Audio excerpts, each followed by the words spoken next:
Dear students, চলো পরমাণুর গঠন আমরা আরেকটু এগিয়ে নিয়ে যাই। তাহলে আমরা কি করছিলাম? আমরা পরমাণুর ভেতরে কণা আবিষ্কার হয়ে গেছে, বিজ্ঞানী রাদারফোর্ড বলে দিয়েছেন তার আলফা বিচ্ছুরণ পরীক্ষায় যে কে কোথায় কিভাবে রয়েছে। ঠিক আছে, তাহলে পরমাণু গঠন, রাদারফোর্ডের আলফা বিচ্ছুরণ পরীক্ষা হয়ে গেছে। এইবার দুটো প্রশ্ন ছিল যেটা আমি তখন করেছিলাম। এক হচ্ছে, কেন সোনার পাত সোনা খুব কস্টলি? অ্যালুমিনিয়াম কেন নেয়নি? অ্যালুমিনিয়াম সহজলভ্য, দাম কম, নিতে পারত অ্যালুমিনিয়াম। তাহলে কেন সোনার পাত নিয়ে এক্সপেরিমেন্ট কেন করেছিল? এটা ফার্স্ট কোশ্চেন। দেখো, সোনার পাত একটা কি ধাতু? একটা ভারী মৌল। অ্যাটমিক নাম্বার কত? 97। তো সেখানে যদি আমি অ্যালুমিনিয়াম নিতাম তাহলে সেখানে একটা কি পসিবিলিটি ছিল, কি সম্ভাবনা ছিল? সেটা হচ্ছে যখন আলফা কণা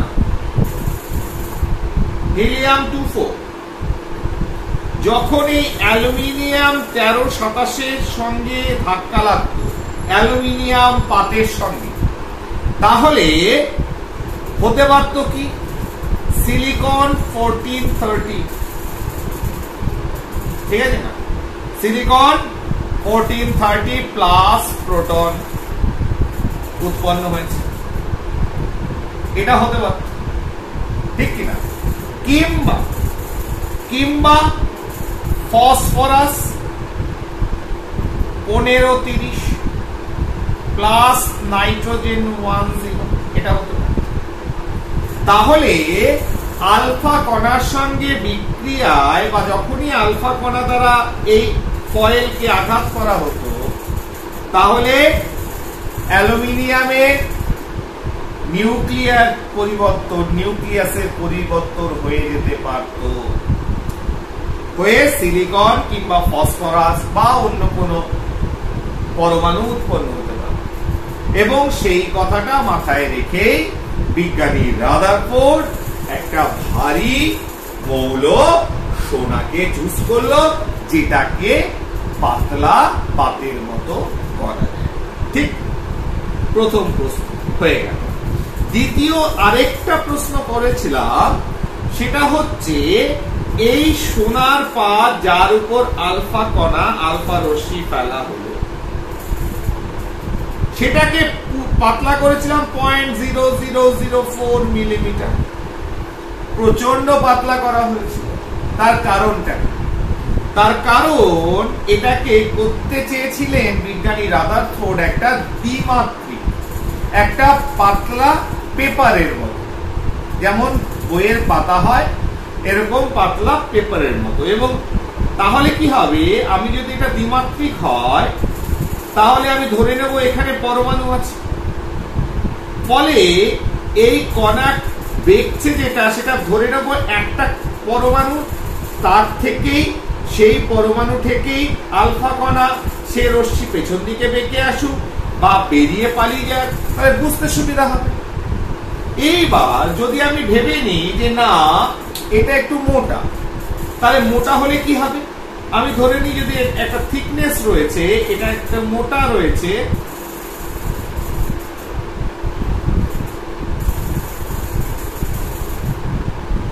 তাহলে এর যদি থিকনেস এরকম মোটা থেকে থাকে, ঠিক কিনা, তাহলে আলফা কণা যখন পড়বে তখন এই পরমাণুর পেছন দিকেও আরো পরমাণু আছে। তাহলে যত পাতটা মোটা হবে আমি ধরে নেব যে পাতে একটা পরমাণুর পেছনে আরেকটা পরমাণু, তার পেছনে আরেকটা পরমাণু, বিভিন্ন পরমাণু সেজে রয়েছে। ফলে ঠিক কোন পরমাণুর গঠন কিরকম এক্সপেরিমেন্ট করতে ভুল হয়ে যাবে। কিন্তু আমি যদি সেটাকে পাতলা করে দিই তাহলে আমি ধরে নেব যে এই শীটের উপর এক একটা করে পরমাণু বিছিয়ে আছে, ফলে আলফা কণা বিভিন্ন পথে যে বেঁকে গেল তার যে রেজাল্ট, তার যে একটা ফল পেলাম, ফলটা অনেকটা নির্ভুল হবে।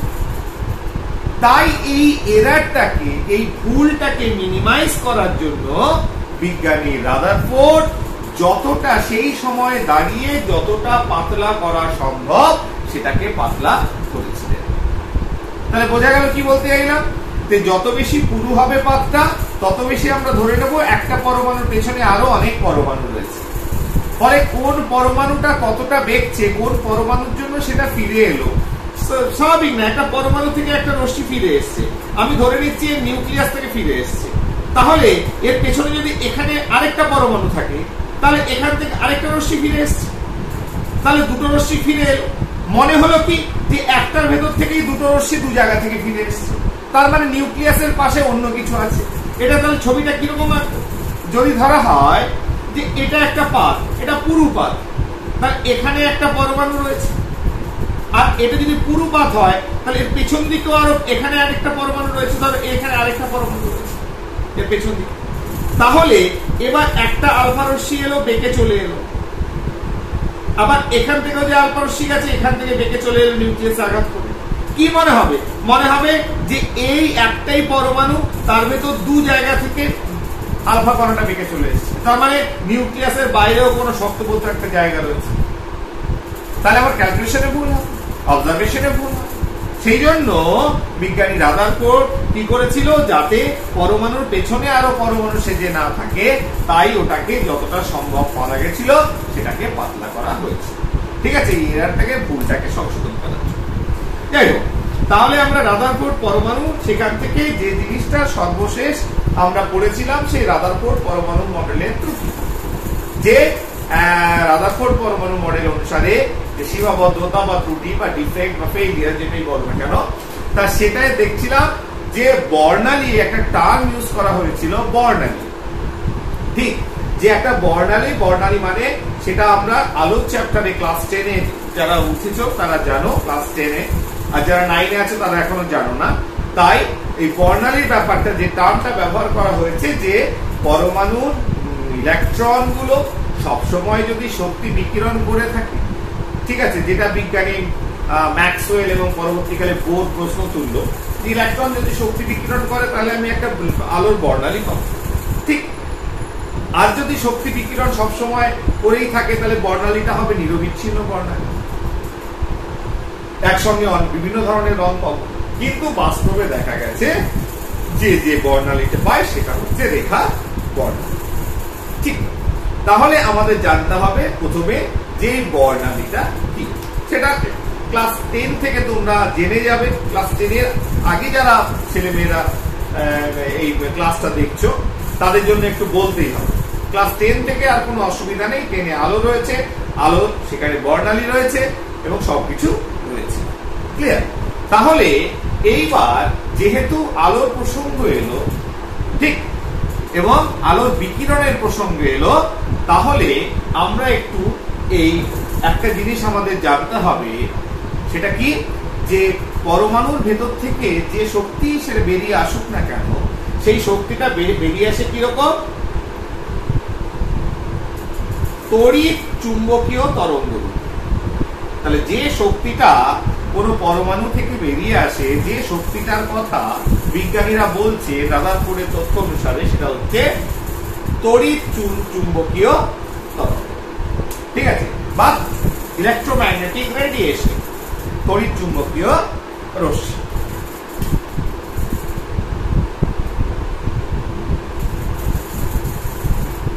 বা তড়িৎ চুম্বকীয় বিকিরণ। রেডিয়েশন মানে ইংরেজি, বাংলা হচ্ছে বিকিরণ।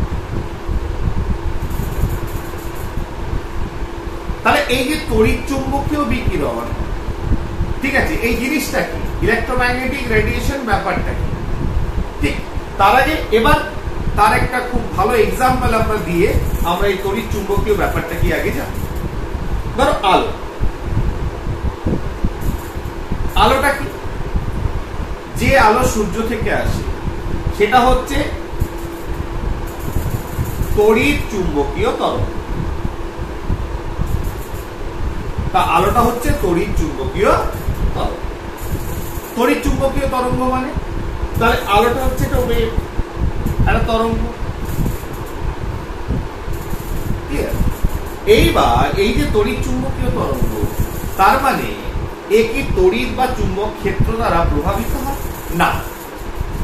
তাহলে তড়িৎ চুম্বকীয় তরঙ্গ কখনো তড়িৎ ক্ষেত্র বা চুম্বক ক্ষেত্র দ্বারা প্রভাবিত হয় না। কিন্তু যখন এই তরঙ্গটা সামনের দিকে এগোয় তখন কি হয়, সেটা যে মিডিয়াম হোক না হোক ও কিন্তু ওর মতো করে এগোবে, কারোর উপরে নির্ভর করে। তাহলে সে যখন এগোবে তখন তার চারপাশে তড়িৎ ক্ষেত্র এবং চুম্বক ক্ষেত্র তৈরি করতে করতে এগোবে।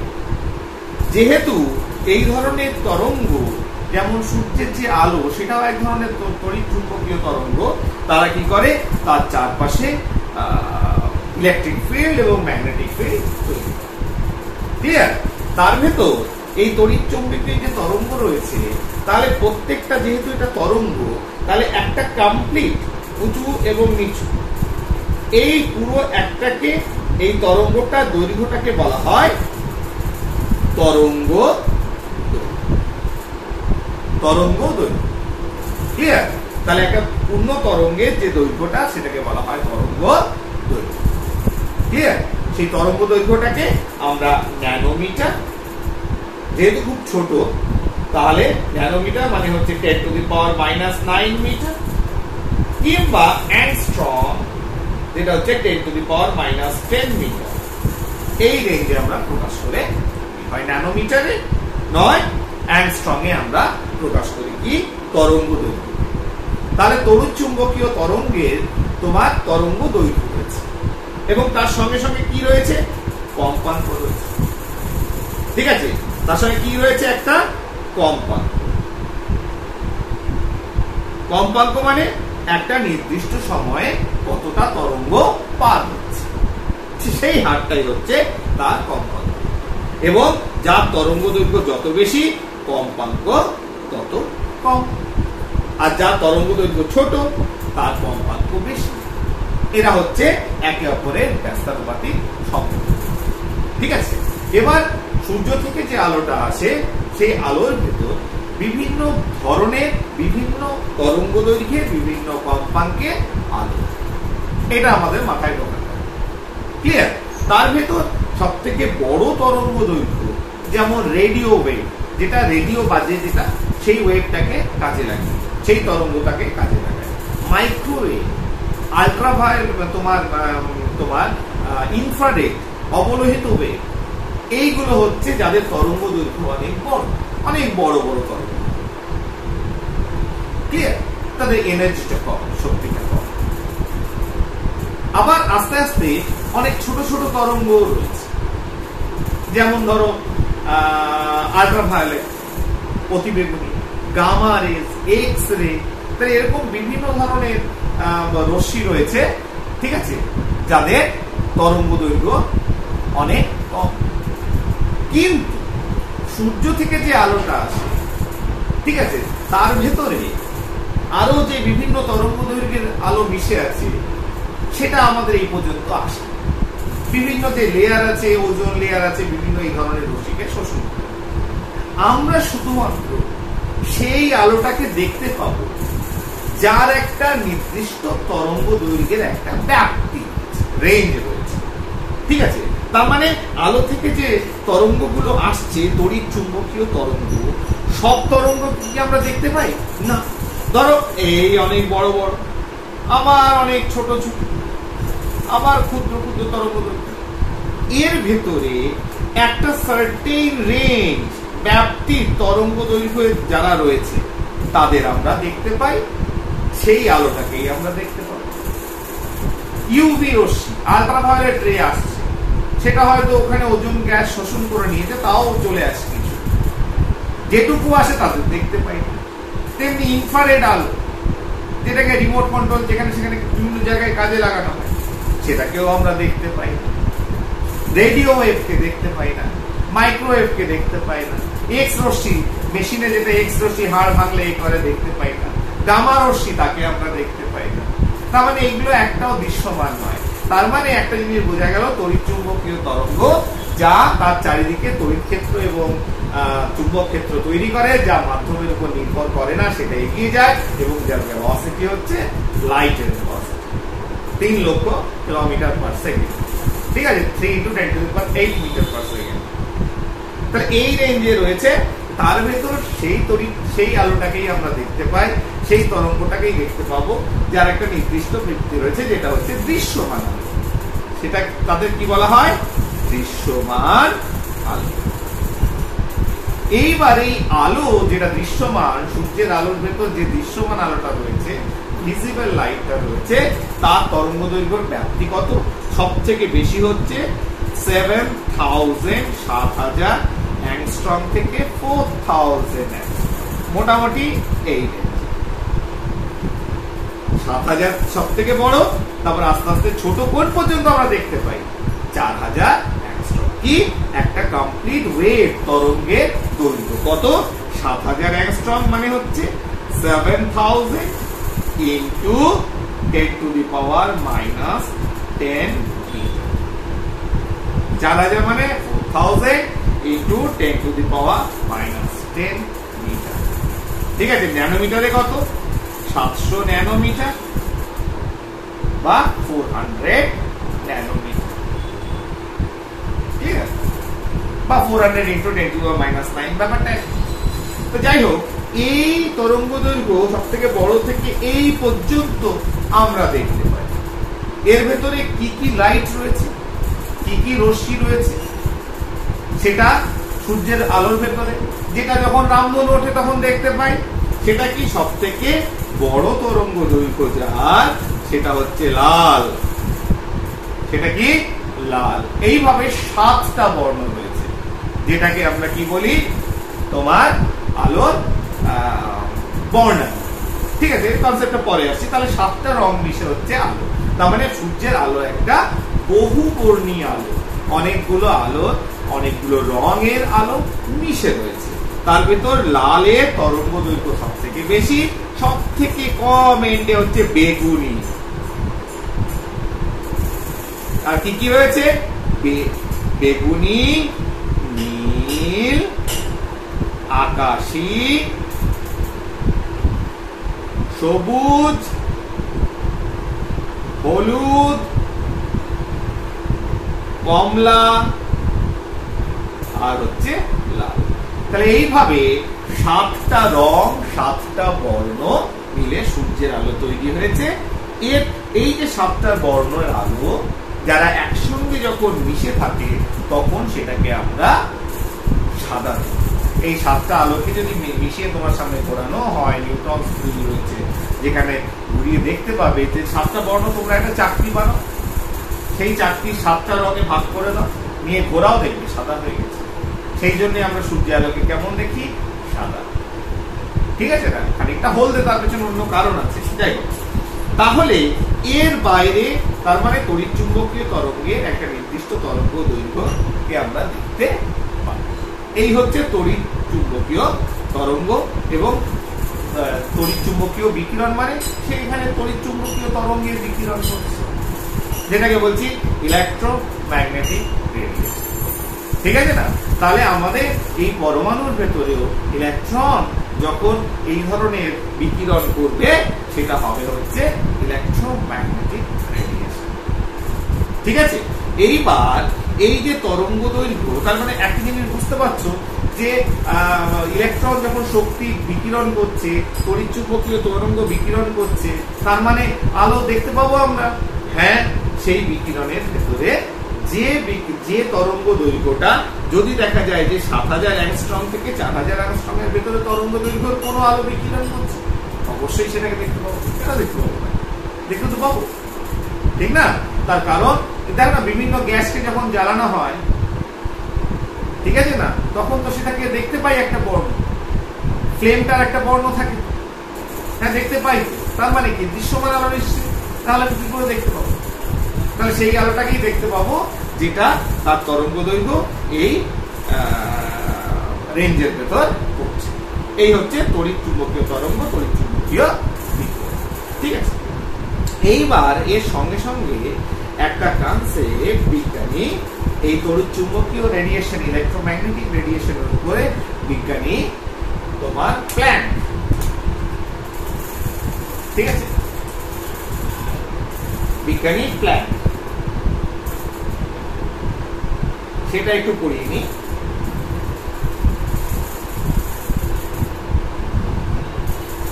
তাহলে এটা আমাদের জানতে হবে কেন? কারণ একটু আগে যে কথাটা বললাম যে রাদারফোর্ডের এক্সপেরিমেন্টের ফেইলিয়ার কোথায়, তার কারণ হচ্ছে সেখানে যে বর্ণালী, সেই বর্ণালী যে রাদারফোর্ডের পরীক্ষার মাধ্যমে আমাদের মাথায় আসছে যে রাদারফোর্ড যে এক্সপেরিমেন্ট করেছে, যে বর্ণালীটা পাওয়ার কথা নিরবিচ্ছিন্ন বর্ণালী, ঠিক আছে না, কন্টিনিউয়াস স্পেকট্রাম পাচ্ছি রেখা বর্ণালী, তা সেটা তো তোমরা বুঝতে পারবে না স্যার হঠাৎ করে বর্ণালী কি জিনিস। তা সেই বর্ণালী পড়তে যেই আমাদের আলো এলো, আলো আসা মানেই তড়িৎ চুম্বকীয় তরঙ্গ, তড়িৎ চুম্বকীয় বিকিরণ। এবার তড়িৎ চুম্বকীয় বিকিরণ সংক্রান্ত প্ল্যাঙ্কের একটা থিওরি রয়েছে, প্ল্যাঙ্কের তত্ত্ব। সেই প্ল্যাঙ্কের তত্ত্বটা এবার একটু জানতে হবে যে এই ধরনের তড়িৎ চুম্বকীয় তরঙ্গ, ঠিক, তড়িৎ চুম্বকীয় তরঙ্গ যাদের ভেতর শক্তি রয়েছে, ঠিক, একটা তড়িৎ চুম্বকীয় তরঙ্গ এরকম, বা তো তড়িৎ চুম্বকীয় বিকিরণ হচ্ছে, রেডিয়েশন হচ্ছে, যেখানে তরঙ্গ রূপে তড়িৎ চুম্বকীয় তরঙ্গগুলো এগোচ্ছে। এইবার এই বিজ্ঞানী প্ল্যাঙ্ক এই ধরনের ইলেকট্রোম্যাগনেটিক রেডিয়েশন, আচ্ছা আরেকটা এক্সাম্পল তোমাকে দিয়ে দিই তড়িৎ চুম্বকীয় তরঙ্গে, সেটা হচ্ছে তুমি এখানে দাঁড়িয়ে আছো, ইউ আর স্ট্যান্ডিং হিয়ার। এবার ঘরের এখানে একটা লোহার বল গরম করে লাল করে রাখা আছে শীতকালে, তাহলে তুমি নিশ্চয়ই এখান থেকে হিট অনুভব করবে। তাহলে এই যে লাল গরম টকটকে বলটা, আয়ন বলটা, যেটার গরম তুমি অনুভব করছো, তাহলে গরমটা তার বিকিরণ হচ্ছে বলে এসছে, এখানে তোমার কাছে কেউ ক্যারি করে, তোমার কাছে কেউ গরমটাকে নিয়ে আসে। বলে কেন স্যার? তার কারণ এখানে যে এয়ার পার্টিকেলস গুলো রয়েছে, তোমরা তাপ যারা পড়েছো তারা জানো যে এখানে যে তাপ তোমার বায়ু হচ্ছে তাপের কুপরিবাহী। তাহলে বায়ু যদি তাপের কুপরিবাহী হয়, তাহলে আশেপাশের বায়ুটাকে যে গরম করেছে সেই বায়ুটা উপর দিকে উঠে, ফলে নিচের ঠান্ডা বায়ু নিচের দিকে নামবে, উপরে ঠান্ডা বায়ু, তাহলে এইভাবে সার্কুলেট করবে এবং তাপটা উপর দিকে উঠবে। এটা পরিচরণ পদ্ধতি, কারণ এয়ার পার্টিকেলস গুলো, বাতাসের কণাগুলো তাপটাকে নিয়ে যাচ্ছে, উপর নিচ করছে, কিন্তু এখানে তাপটা কি করে আসবে? তাহলে এখানে যে ওয়েটা, যে মাধ্যমে তাপটা এই তোমার পর্যন্ত আসছে, সেটা হচ্ছে এই তড়িৎ চুম্বকীয় তরঙ্গ বা তড়িৎ চুম্বকীয় বিকিরণের মাধ্যমে কি আসছে, তুমি এই হিটটাকে, তাপটাকে অনুভব করছো। এবার বিজ্ঞানী প্ল্যাঙ্ক যেহেতু তড়িৎ চুম্বকীয় তরঙ্গ, তড়িৎ চুম্বকীয় বিকিরণ নিয়ে একটা তথ্য দিয়ে গেছে, ঠিক আছে, যেটা হচ্ছে প্ল্যাঙ্কস থিওরি, সেই প্ল্যাঙ্কের থিওরিটা এইবার একটু আমাদের জানতে হবে, প্ল্যাঙ্কের তথ্য, ঠিক আছে। তাহলে প্ল্যাঙ্কের যে কোয়ান্টাম থিওরি, তার যেটা কি বলা হচ্ছে, প্ল্যাঙ্কস কোয়ান্টাম থিওরি। প্ল্যাঙ্কস আবার কি? স্যার থিওরি তো বুঝলাম, তথ্য। কোয়ান্টামটা কি জিনিস? What is quantum?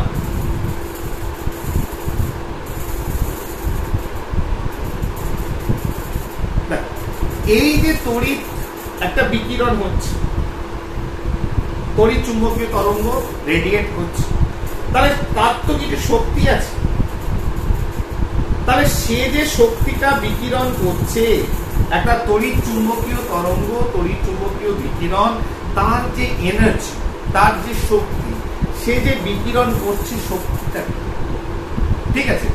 তাহলে এইটাকে, তাহলে এই তড়িৎ চুম্বকীয় তরঙ্গগুলোকে, তড়িৎ চুম্বকীয় বিকিরণগুলোকে বিজ্ঞানী প্ল্যাঙ্ক কি হিসাবে ধরেছিল জানো? বিজ্ঞানী প্ল্যাঙ্ক এটাকে তোমার ফোটন আকারে চলছে, যে এক একটা তড়িৎ চুম্বকীয় বিকিরণে এরা যে শক্তিটাকে বিকিরণ করছে সেটা এক একটা ফোটন। ফোটন মানে কি? এনার্জি বা শক্তির প্যাকেট। তাহলে এক একটা শক্তির প্যাকেট, এনার্জি প্যাকেট। তাহলে এক একটা এনার্জি প্যাকেট বা এক একটা শক্তির বান্ডেল। বান্ডেল মানে গোছা। তাহলে শক্তির গোছা আকারে চলছে। তাহলে একটা তড়িৎ চুম্বকীয় তরঙ্গ যে শক্তি চারিদিকে বিকিরণ করছে, সেই শক্তিটা আসলে শক্তির প্যাকেট রূপে করছে বা শক্তির গোছা রূপে করছে, বা এটা একটা শক্তির কোয়ান্টাম রূপে করছে, শক্তির কোয়ান্টাম রূপে করছে। এটার আরেকটা নাম তিনি কি দিলেন?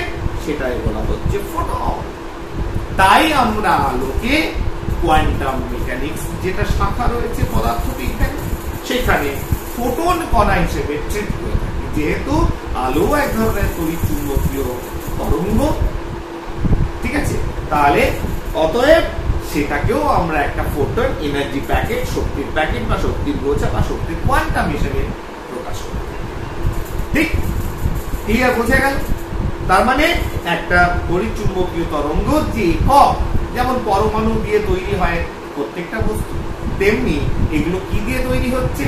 এই তড়িৎ চুম্বকীয় তরঙ্গগুলো এগুলো বিভিন্ন ফোটন দিয়ে তৈরি হচ্ছে। এইগুলো এক একটা একক যেগুলো বিল্ড করেছে।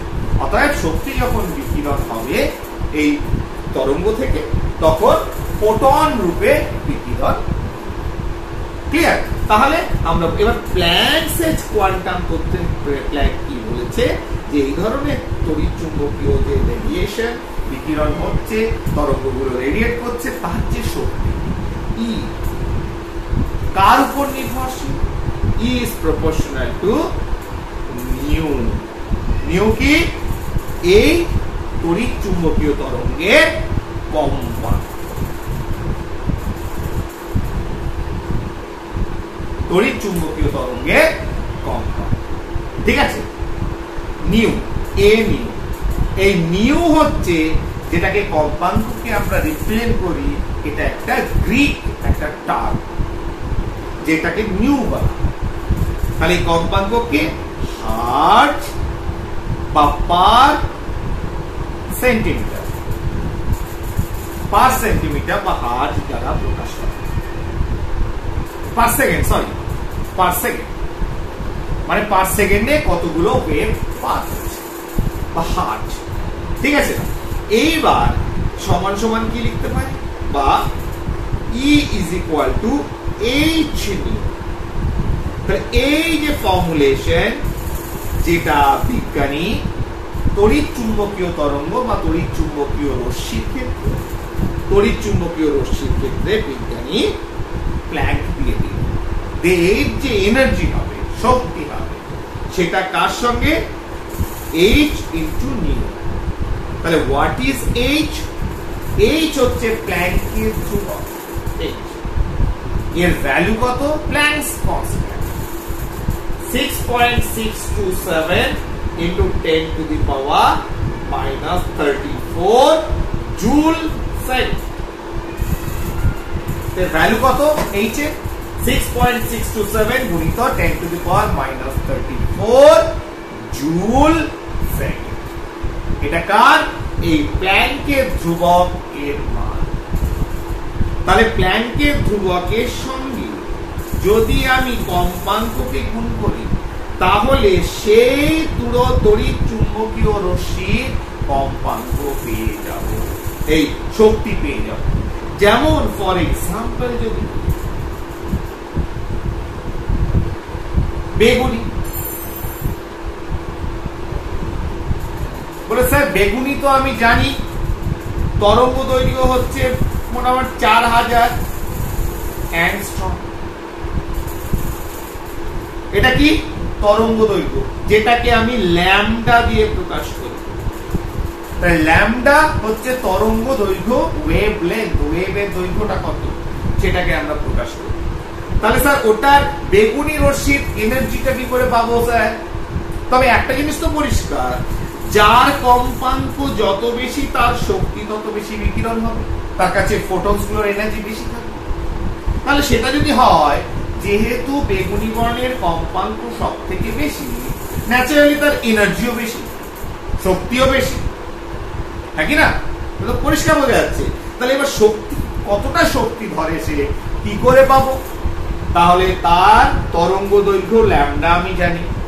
এইবার তরঙ্গ দৈর্ঘ্য আর কম্পাঙ্কর ভেতর কি সম্পর্ক? C is equal to mu lambda। C কি? শূন্য মাধ্যমে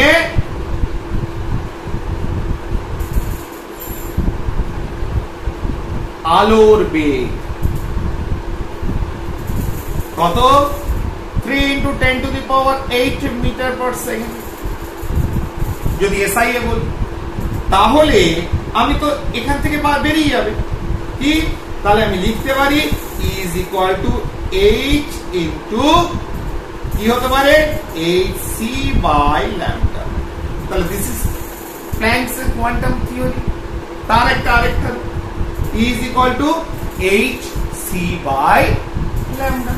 তাহলে এখানে আলোর বেগটা বসিয়ে দাও 3 into 10 to the power 8, ল্যামডাটা বসিয়ে দাও 4000 অ্যাংস্ট্রম মানে 4000 into 10 to the power minus 10 metre বসিয়ে দাও, h এর ভ্যালু বসিয়ে দাও 6 into 6 to 5, তাহলে আমি নিজেই বসিয়ে দিচ্ছি। তাহলে বেগুনি বর্ণের ক্ষেত্রে এনার্জি কি বেরোলো? অতএব E is equal to hc by lambda 6.627 into 10 to the power minus 34 joule second into velocity of light 3 into 10 to the power 8 meter per second divided by 4000 into 10 to the power minus 10 meter। তাহলে this is energy in joule। Clear? তার মানে আমরা এই ধরনের তড়িৎ চুম্বকীয় রশ্মি তার energy কি হবে সেটা এই প্ল্যাঙ্কস কোয়ান্টাম তথ্য থেকে আমরা পেয়ে যাচ্ছি। ঠিক আছে না? তাহলে দেখো পড়াচ্ছিলাম একদিকে পরমাণুর গঠন, তার রিলেটেড, এটা ভেরি ইম্পর্টেন্ট পার্ট, কারণ ইলেকট্রন পরমাণুর ভেতর থেকে যে বিভিন্ন এনার্জি গুলো বেরিয়ে আসে সেইগুলো এই তড়িৎ চুম্বকীয় রশ্মি আকারে বেরিয়ে আসে, ফলে সেই এনার্জিটা আমাদের জানতে হবে। ফলে প্ল্যাঙ্কের যে কোয়ান্টাম থিওরি একটা গুরুত্বপূর্ণ ভূমিকা পালন করছে কোথায়? পরমাণুর গঠনের সাথে, পরমাণুর সঙ্গে পরমাণুর গঠনের সাথে। ক্লিয়ার? তাহলে এই পার্টটা এখানে থাকুক, নেক্সট পার্ট আবার পরে আমরা বর্ণালী একটু জানবো, কারণ এটা নিয়ে ছাত্রছাত্রীরা অনেকেই কনফিউজ হয়। মানে দেখো সবাই হয় না, সবার কথা বলছি না, কিন্তু বেশ কিছু ছাত্রছাত্রীকে দেখেছি কনফিউজ হতে, বর্ণালীটা বুঝতে পারছি না। মানে আলো পড়েছে কিন্তু যখনই পারমাণবিক বর্ণালী আসছে, অ্যাটমিক স্পেকট্রা আসছে, তখন বলতে স্যার এটা বুঝতে পারছি, অথচ আলোতে বর্ণালী পড়ে এসছে। সেটাই একটু সংক্ষেপে আলোচনা করে দেবো। ওকে, থ্যাংক ইউ।